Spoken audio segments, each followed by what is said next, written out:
Israel अब Iran के atomic reactor पर सबसे बड़ा हमला करने जा रहा है? और क्या यह हमला उस विनाश की शुरुआत है जिसकी झलक हमने सद्दाम हुसैन के दौर में देखी थी? जी हाँ, इजराइल और ईरान के बीच तनाव अब अपने चरम पर है। महीनों की गुप्त प्लानिंग और तैयारियों के बाद इजराइल ने ईरान पर बड़ा हमला कर दिया है। इजराइल की सेना ने ईरान के परमाणु केंद्रों को निशाना बनाया है, जिससे ईरान को भारी नुकसान हुआ है। इतना ही नहीं, अब इजराइल ने ईरान के एक एटॉमिक रिएक्टर के आसपास रहने वाले नागरिकों को इलाके से तुरंत हट जाने की चेतावनी दी है। इससे अंदाजा लगाया जा रहा है कि अगला हमला और भी बड़ा हो सकता है। आज जो कुछ भी हो रहा है, ये इजराइल और ईरान के बीच जो जंग शुरू हो चुकी है, उसे देखकर मुझे बस एक चीज याद आई, सद्दाम हुसैन। हाँ, वही सद्दाम हुसैन जिसने करीब 40 साल पहले ईरान को झकझोर कर रख दिया था। आज इजराइल के इन हमलों ने एक पुरानी और खौफनाक याद ताजा कर दी है, जब इराक के तानाशाह सद्दाम हुसैन ने 1991 में कुवैत से लौटते वक्त 700 से ज्यादा तेल के कुओं को आग के हवाले कर दिया था।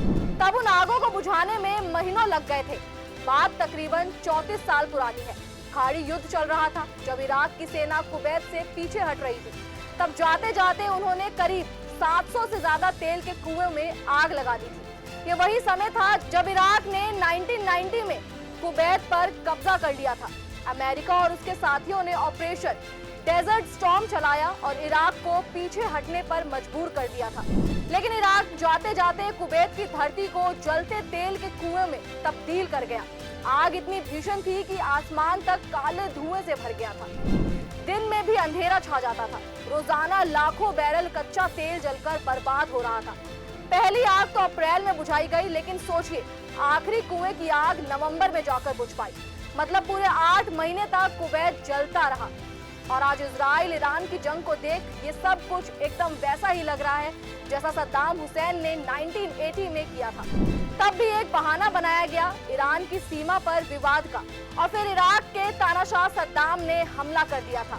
तब भी ईरान नई इस्लामिक सरकार के दौर से गुजर रहा था। खुमैनी सत्ता में आए थे और इराक को लगा कि ईरान कमजोर है, हमला करने का यही सही वक्त है। और फिर शुरू हुई 8 साल लंबी जंग, जिसमें लाखों लोग मारे गए। अब देखिए, उस समय अमेरिका और बाकी पश्चिमी देश सद्दाम के साथ थे, और आज इजराइल है जिसके पीछे अमेरिका खड़ा है। तब भी बात तेल और ताकत की थी, आज भी बात वही है, बस चेहरे बदल गए हैं। इसलिए जब मैं आज ईरान पर गिरते मिसाइलों को देखती हूँ, मुझे वो खौफनाक दिन याद आते हैं जब सद्दाम ने ईरान के शहरों पर केमिकल अटैक किया था। मस्टर्ड गैस, नर्व गैस और हजारों बेगुनाह लोग तड़प कर मारे गए थे। और सोचिए, इतना सब होने के बाद भी ईरान ने झुकने से मना कर दिया था, तब भी और आज भी। लेकिन क्या हर बार लड़ाई का तरीका यही होगा? क्या हर बार ऊर्जा संसाधनों के नाम पर लोगों की जान जाएगी? आज इजराइल ने हमला किया है, कल कौन करेगा? इतिहास खुद को दोहरा रहा है।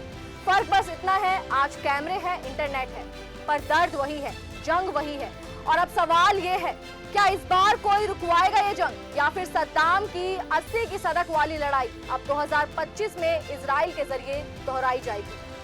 खबर से जुड़े अपडेट को जानने के लिए बने रहे हमारे साथ और देखते रहें खबर फास्ट का डिजिटल प्लेटफॉर्म। धन्यवाद।